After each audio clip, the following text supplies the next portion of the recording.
Did you invent the idea of going on stage as Sally? Like, was that... No, it was him. But like, there was this thing online that was like, it was just like this funny little bit that was like, he wrote it about me. So, and I love attention, so I kept reposting it. And he was like, oh, thanks for the laugh there.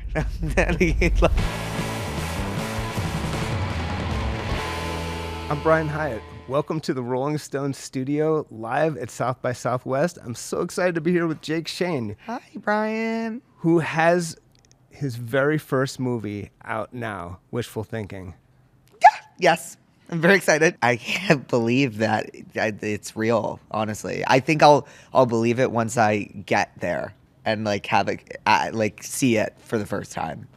Yeah, I watched it over the past couple of days, and you're really funny in it. It's Thank you. Every scene with you in it is a real pleasure, and it seems like I think you had fun working on it. I had the most fun. Graham, who's the director, is like just so incredible, and Lewis Pullman and Maya Hawke were amazing. I was super, super, super nervous. Like, I remember I was like, oh my God, like at my first scene, it was like I landed and then I shot that night, and it was like my first scene was just me and Maya alone, and I was so scared. And I just remember like her demeanor, like immediately like let me let my guard down, and like she was so welcoming and so kind, and like if I didn't know something, she would like tell me. And What did you not know? there was so many like just film stuff I didn't know, like there like lighting stuff, or like, having to reshoot like sometimes like for example, like you really don't stop until they yell cut, and sometimes you don't know that. Like sometimes you think if the scene's over, it's over, but you just literally keep going until they say. It's just very little things like that I really wasn't aware of, and it was the best. And then we hung out on the weekends, and explored Portland. We saw weapons that weekend. It was great. And how did you get involved in that movie? Because I think there's a story there. I went to dinner with. Well, I was on my couch, and I never leave the house on a weekday ever, like actually ever. And Kaya and Lewis were at drinks, and they were like, "Come meet us for drinks." And I was like, "Okay, honestly, I feel like I should just leave the house. Like, I never do it. Like, I've never been to this place that they're at. Like, let's just go." Graham, the director, came and met us, and I was just like really crashing out over this guy. And I put on a show. Like it was like I was like for an hour straight talking about this guy. And then like a few weeks later he texted me, or Lewis texted me and was like, are you interested in this at all? I'll send you the script. And I said yes. And then everyone was like, no, you have to read the script before you say yes. And I was like, oh, okay, I'm so sorry. So then I read the script and said yes again. And that's how it came to be. Mm. And what was the biggest difference between, you did Hacks, you've been doing some stuff. What was the biggest difference here? Between that and Hacks? Yeah, what made it feel different? I think what made it feel different was Hacks, everyone had known each other for years and years and years and years and years. So you're stepping into a family, whereas when you're shooting a movie, you're kind of maybe like creating this new family. So I guess that's the only difference. Both experiences were unbelievable and incredible, and everyone was so welcoming in both. But I would say in Hacks, I felt a little more like maybe a little more intimidated. Like everybody here knows like their inside jokes, their inside things, their inside like whatever. So I felt it was like, I felt a little okay, like everyone here is new to this set, kind of, if that makes sense. It does feel like you're coming back to the path you maybe were always meant to be on, or always wanted to be on, with the way your acting career is really taking off. I know that you... Oh, thank you. You've got your own TV show coming. Thank you. No, that's generally a sign. Thank you. That is generally a sign to take it off. But like, it seems like as a kid, this is what you wanted. Yeah, it was. It was what I wanted very, very badly. And I think I just, got very lost in my own way.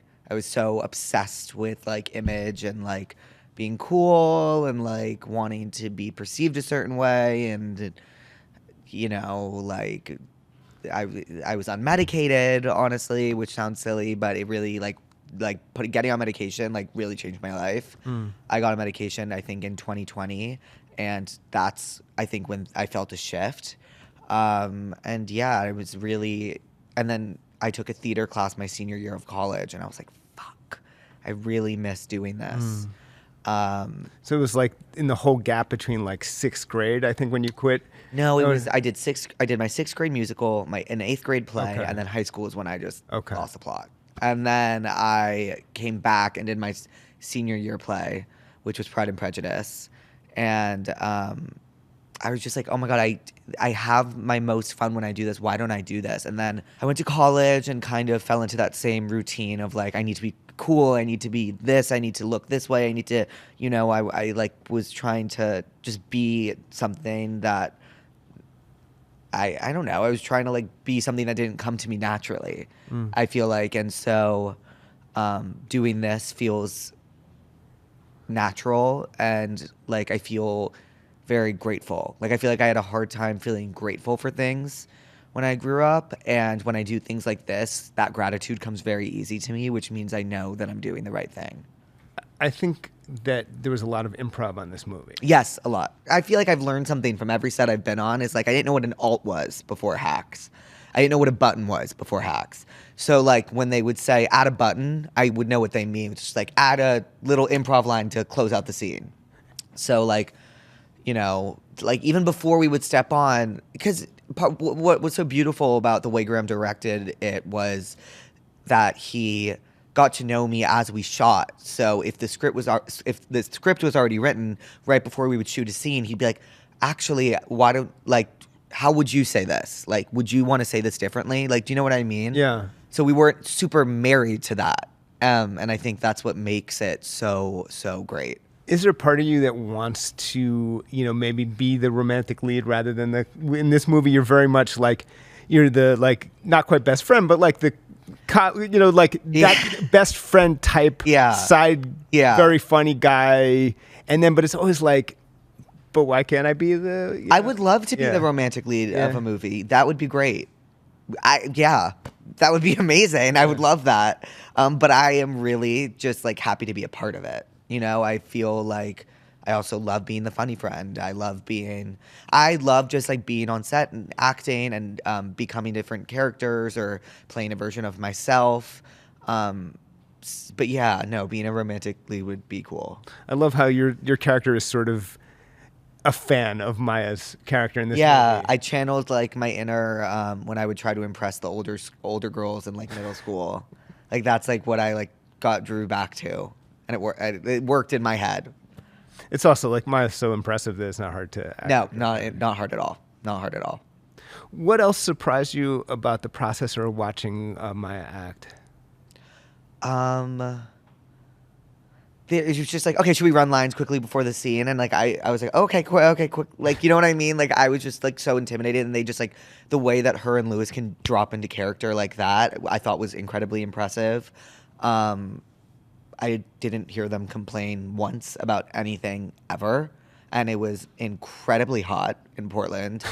It was in the middle of summer, and they were just like, I think what I learned from them, and it's also what I took from being on set in Hacks, was treating like the crew and everyone with like the same respect you want to be given and like the kindness, because the crew is just almost as like, they're like equally as important as the cast. They're making the movie, and so you want everyone to like feel like a family. And I think Lewis and Maya being the first on the call sheet like really took on that role of making it such a welcoming and warm environment. Going back to Hacks, what was your first day like on that show?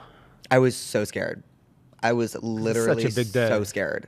I vlogged the whole day for my friends. So I was like, okay, I'm in my trailer, like I'm doing whatever. And I remember like one of my biggest takeaways. Well, first of all, I didn't know what a button was. I didn't know what an alt was. So I literally was like learning those on set and with Gene Smart. So like, and I had to like, I couldn't ask Gene Smart what a button was, because I think she would have been like, are you kidding? Do you know what I mean? So right. I had to like kind of use context clues to figure it out. But I think my takeaway from that was that while they were resetting the cameras for different shots, we sat in a holding room, and I thought I was going to be separated from the main cast, but I sat with Gene and Hannah, and Gene just like told us stories, and I remember feeling super connected to them and like super shocked that I was like let in the way I was, and really grateful. Did you feel like you were sort of like walking across a line, like sort of into the TV or whatever, where you know, like because you've been doing, you know, so many interviews, you've done your performances on social media, but this is different. Yeah, it's hard to, I think, because when I post my skits on TikTok, it's usually 1 or 2 takes. So when you're shooting a comedy, sometimes you'll shoot something 15 times. And then it doesn't feel funny anymore to you. But you need to remind yourself that it's still going to feel funny to the people watching. So like to kind of teach yourself that lesson and like maintain the same energy you brought within the first take to the last take is something that I think I learned. And you do, as we mentioned, you have your own TV show that I do, which is amazing. Was that how did that come about exactly? First of all, I did a Walmart commercial. And I'm not even kidding. That's how all great sagas start. I know. And the guy who is directing my stuff for the Walmart commercial, his name is Paul Briganti. We spent 7 beautiful days together, and we became very close. And we would message like once a month, just like, hey, like I would swipe up on his story sometimes. And then in January, he messaged me and was like, because I was always like, please, let's make a show. Like, please, let's do something. And he messaged me and he was like, he said, I was in a general meeting and I said we had a show in the works, even though we don't. So if you don't want to do it, you can tell me to fuck off. But if you want to do it, let's do it. And I said, let's do it. And he made this beautiful deck that he sent to me, and I said, Paul sees me so much for like who exactly I am, and like really takes me in as that, and thinks it's funny and thinks it's endearing. And what does he see that other people don't see? You know, I actually think he sees what everybody who follows me sees. Okay. Which feels really special. Just coming from like a friend, and he made this beautiful. Am I making sense right now? Sorry, total sense. Am I making sense, Allie? Okay, am I? Okay, sorry, I'm like losing the plot. Okay, so we were like, okay, great, we're gonna start the show. Like we're gonna make this show together. So we have this deck and we have episode ideas, and we keep going back and forth, and then we started pitching it to producers. And our final meeting was with Alec Berg and Amy Solomon, and it felt like we could have spoken to them for hours. Alec like is just such a genius. Amy is such a genius, and they raised they said yes immediately after we got off the phone, and then I said yes. And then so we started working with them, and then we looked for a writer. And then the first meeting I took was with a woman named Genevieve Agnello, who is the sister of Lucia, the creator of Hacks. And I just said, she's perfect. She's perfect. I read one of her scripts. She is so quick, so hilarious, so talented. And now that I work with her, incredibly hardworking and incredibly fast and incredibly dedicated. And I know, now that I know her, she does not say yes to anything she wants to do unless she really wants to do it. So, like, I always feel very honored when I'm working with her and we are, like, working together because she is so in demand and popular, and I feel so lucky to be working with someone like her. I think she is so incredible. And as a whole, the team just really, really meshes. It feels like a family already. And then we pitched it to Hulu. We pitched it to Susanna Makos at Hulu, who is also so lovely. And we've become fast friends. And the whole experience so far has been great. And we are in very much pre-production, figuring out the story, figuring out the characters, what story we want to tell, what jokes we want to tell. I describe it as kind of like a gay Dave. Or like a Kirby gay Dave with a little bit of Hannah Horvath from Girls. How solidified is it in your mind, or how much is it like? Could it still like shift? Is it? Well, the beauty of it, and so what I'm learning from them is, okay, so I'm very used, because I came up on TikTok, I'm very used to things being solidified. So when you post something, that's it, and you're done. So like we'll come and we'll talk about an idea, and I'll panic sometimes. I'll be like, wait, I really don't like that. And Paul's like, we're not shooting it for, what are you talking, like, do you know how many things change? He's like, I think, so learning from Paul and Genevieve and Alec and Amy, and being like, this is the process of like, when you bring an idea or we bring an idea, that's not the final answer. Yeah. Whereas on social media, that is the final answer. That's so interesting. Do you know what I mean? It's really interesting, but it also means you don't get that instant gratification either. Yes, which I struggle with. Yeah. I struggle with deeply. So like I have this like very impending doom. I have really bad OCD of like everything going away. So I like everything to move very fast. And TV takes forever, as people say. So learning to live with that patience and kind of know that they will be with me no matter what is something that I am like teaching myself and like kind of like telling myself.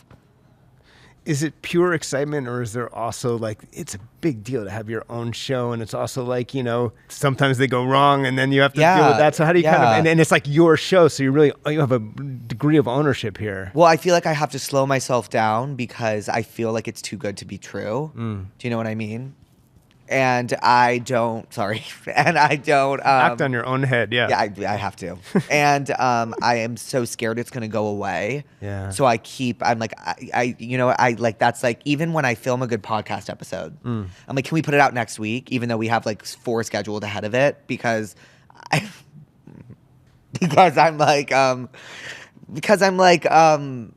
I'm so scared that something bad is going to happen and they're not going to want to come on the show anymore. And this episode was so good and I really want it out. And I'm so scared of everything going away, and I want it out now, and I want to do this now. And I'm like, I have this like impending doom of everything going away. Yeah. So when I do something or I have something, I want it out now.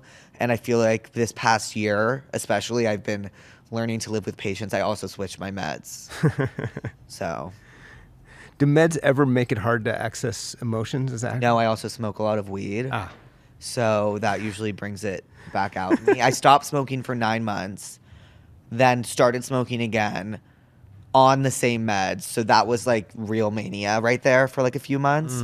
Then I switched my meds, continued smoking, started taking Klonopin, and found the sweet spot right there. I do, having talked to Stevie Nicks about Klonopin, I feel like I do have to urge caution. I know. Okay. I know. How often do you... Stevie Nicks? Yeah. How awesome is she, huh? She is amazing. Yeah. I was listening to Landslide the other day. Yeah. Did she take Klonopin? She did. She had a big problem with it. Oh, okay. Yeah. Well... You probably hear this from people all the time, which is the... Yeah. Well, you know what the weird thing is? Yeah. I told my psychiatrist, I was like, I've been taking Klonopin, but unprescribed from, like, wherever I can get it. And he's like, well, do you want your own prescription? And I was like, really? Yeah, I guess I do. So now I have that. Okay. All right. Yeah, no, I wouldn't recommend it or anything, but does it feel like a warm hug from God? Absolutely. This feeling of impending doom and that it's all going to go away, do you think it's purely chemical, or are there sort of life events? No, there's life events. I remember, I'll never forget it. Sorry, I just cut you off and didn't finish your question. No, you know where I was going. I did. You did. At the end of 8th grade, oh my God, I'm like literally so triggered thinking about it. I was in a Claire's on the Upper West Side. Does anyone know what Claire's is? I do. Yes, all the ladies raise their hands. Okay, it's where you get your ears pierced if you want an infection. And I was in a Claire's and I was like, oh my God, I feel happy right now. I feel happy. And then I'll never forget it. Like, I just had such a horrible summer and such a horrible beginning of like just the next few months. And I, in that moment, was like, I am never, ever saying that I'm happy again. So that is why I love the song Happy and Sad by Casey Musgraves. It's one of my favorite songs of all time. Off the Grammy Award-winning album, Golden Hour, Rolling Stone. So it all stems, great album. Yeah. It all stems from that? Is there something, because it feels like a pretty broad mindset. It feels like maybe it's... I don't know. I'm so scared of people leaving me. And so because I feel like the people that follow me, I feel like they're my friends. I've had friends leave me, so I feel like I'm so scared of my friends leaving me. So that's what I sit with all the time. Yeah. Yeah. You seem to be really good at making friends, though. Like you have so many famous friends. It's amazing. Thank you. Is there like is there a secret to your friend making? No, I just like approach as myself, and if they don't like it, they don't like it, and if they do, they do. You were the first person to go on stage with As role Sally? model. Yeah, Sally. Yeah. Yeah. Knew where you're going with that one. I'm just going to ask the first half of questions, and you go in. Yeah. Yeah. I was in this very state, not the city, but this state. How did it? How many people knew that here? Raise your hand. Good. And but how many people knew about the trend of Sally in general? Sally's big. Come on, at this point. And only 3 people raised their hands and said that they knew. Did you invent the idea of going on stage as Sally? Like, was that? No, it was him. But like, there was this thing online that was like, it was just like this funny little bit that was like, he wrote it about me. So, and I love attention. So I kept reposting it. and he was like, oh, thanks for the laugh there. And he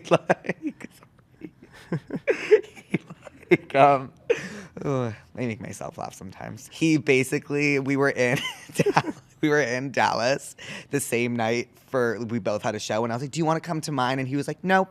And I was like, okay, so what, can I come to yours? Because he was like, no, I can't. My show is later, and I have to get ready. And he was like, do you want to come on stage and do something fun? And I was like, yeah. He was like, do you want to come on stage? I have this song called Slut Interlude. And so I was going to sit on a chair and he was going to dance around me like one less lonely girl with flowers. And we actually have the call on, like, I have a video of the call because my tour videographer was with me, like, vlogging the day. And he was like, okay, well, actually, we changed our minds. What if you came on as Sally? And I was like, and did what? Like, jumped around? Like, and he was like, yes. And so I was like, okay. And I was like, I can't do that. But I knew he was gonna ask to do Sally too. I knew when he said all you have to do is sit during Slut Interlude that it was too good to be true. And I knew it.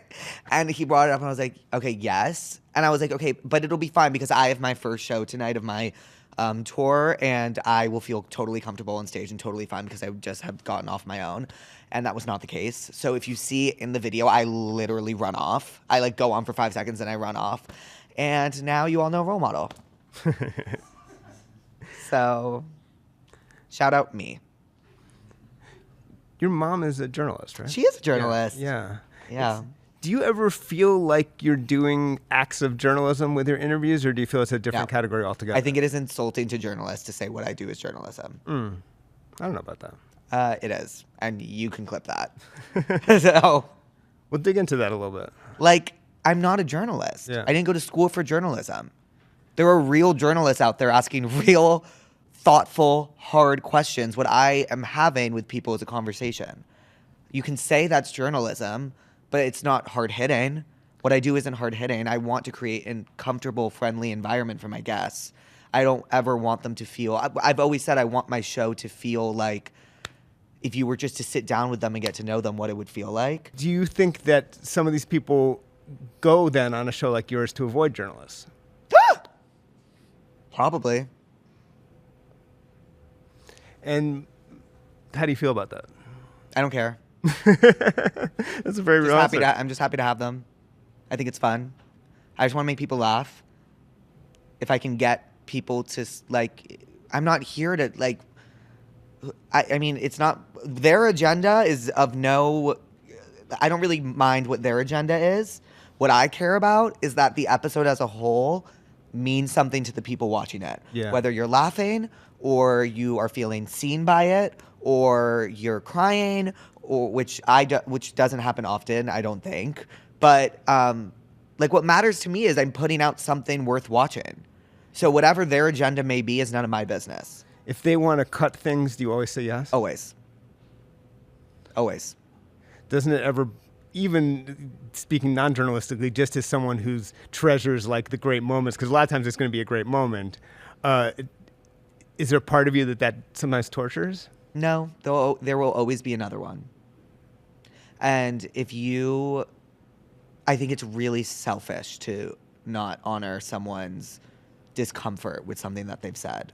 Do you know what I mean? Do you think journalists should allow people to cut their interviews? I don't know. I'm not a journalist. Yeah. I'm not a journalist. Yeah. I can't answer that. Yeah. Do you think if your career continues to take off acting-wise and you have your own show, do you see yourself interviewing people forever, or is there a kind of a moment when that perhaps ends? I don't know. Okay, so I'm going to name drop really quickly. No, go please. I was just in All Out with Ray Romano, Nicholas Braun, and Jenny Slate, and I was feeling really, really down on myself. Like, I got denied a few roles of this stuff that I really, really wanted. And Ray sent me this, like, paragraph text saying all these lovely things, but he said his father, I think his name was Peter Boyle in the show, he played his father in his show, put his hand on his shoulder and said, it's like water, let it flow. And Ray said he had no idea what it meant back then, but he has some idea of what it means now. So for what it's worth, let it flow. And I haven't stopped thinking about it since he texted me. I actually got it framed for my house. What does that mean to you? It means that, to me, it means that it's okay to let things happen without always being like, well, if I do this, then what happens to this? And if I do this, then what happens to this? And sometimes just being present in the moment and letting things play out. And because, this career is like water, as he says. When was the last time you cried? Last time I cried? Like, what do you mean cried? Like bawled, or like tears fell out of my eyes? You can do both. Tears fell out of my eyes, probably over a guy a few weeks, last week. And, also during Hamden, I cried. Really, but the real last time I cried was when my best friends Julia and Peyton moved out of my house. And Chappell Roan had released The Subway that weekend, and they were moving to New York.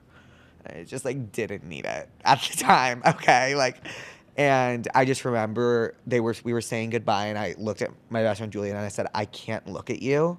And I just started hysterically sobbing. Oh, my God, I'll never forget it. And I chased after their car, hysterically sobbing, and that was the last time I cried. And there's a photo of me like this, crying. Remember? Have you seen it? What is your sort of prevailing emotion these days with all the stuff going on? I mean, like, where are you at? Very anxious, but you know what? I always go back to is my team, like the people I'm surrounded by. I know that I have built this family-like relationship with every single person I work with, to the point where I know that no matter what happens, like, they will pull me back up. Like, really and truly, I always say you are nothing without your team. You are nothing. And, like, that is what I've reminded myself of every single day. Every single day. Allie has been with me since I literally started out. And there's been times when people have wanted to be like, no. And she's told me years later that she's the one that was like, no, yes. And it's moments like, you know what I'm talking about. Yes, you do. Yes, you do. Yes, you do. And it's moments like that that make me realize, oh, they've always had my back. And kind of just having faith in, like, the family around you. I feel like I'm, like, trying to speak like a preacher. A little. Because you're traversing these worlds that didn't exist before. You came up through things that were new. It's hard to... People like Ray Romano can give you advice, but, like, really you came from a world that they didn't experience. How does that affect, when you think about career arc, does it affect the way you think about it, since you can't really directly compare? You came up, you can't think of other actors who, as many actors who came up this way because it's fairly new. How does that affect the way you think of things?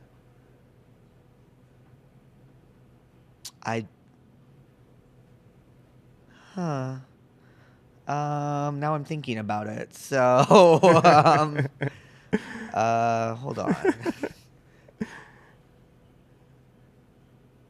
I don't know. I get very anxious all the time. I have no one to be like, these are the steps I should take. Yes, that's the thing, isn't it? Yeah. There's no one who can be like, I also was very successful doing this stuff on TikTok, and then I had an interview show, and then I became a famous actor, and now I'm the biggest movie star in the world. There's no one who had this path exactly. I will say Emma Chamberlain has done That's a good point. Beautiful job of transitioning from digital to traditional, and I actually look to her, and I look to her, and I look to Addison Rae.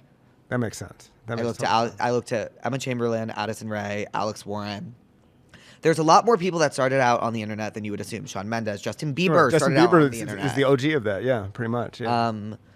So I think my thing that I always remind myself is people are always going to say something about you starting out on the internet, and if you just keep going, like it's like wind, like pushing you back. If you just keep walking through the wind, like you'll get to where you want to go. Have you found, are there people who in Hollywood who condescend to you based on that reality and based on that origin, or is it? What do you mean? Well, you get people who like look, that you didn't come up through, you didn't go to Juilliard, and then like you have a non-traditional, what is actually becoming a more and more traditional path, but in the old school is not traditional. I think I feel that way about myself.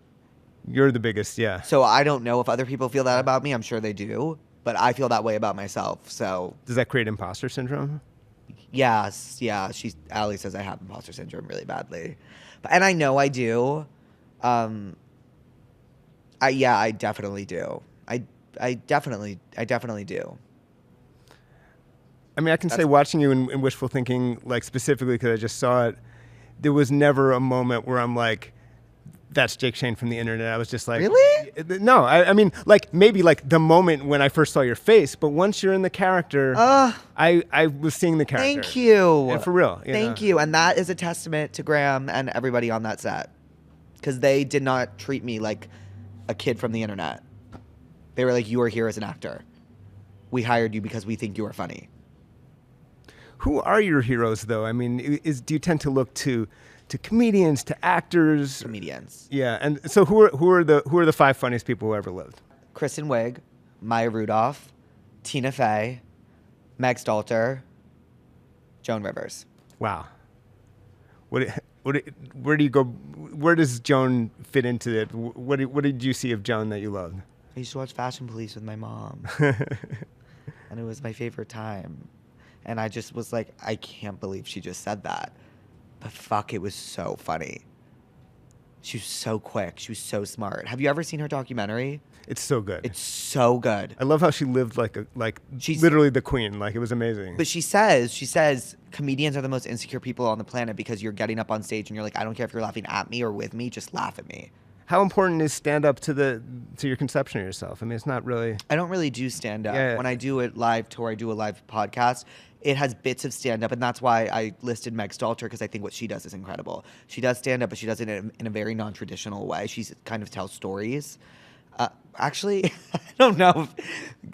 Has anyone ever seen Meg stand-up here?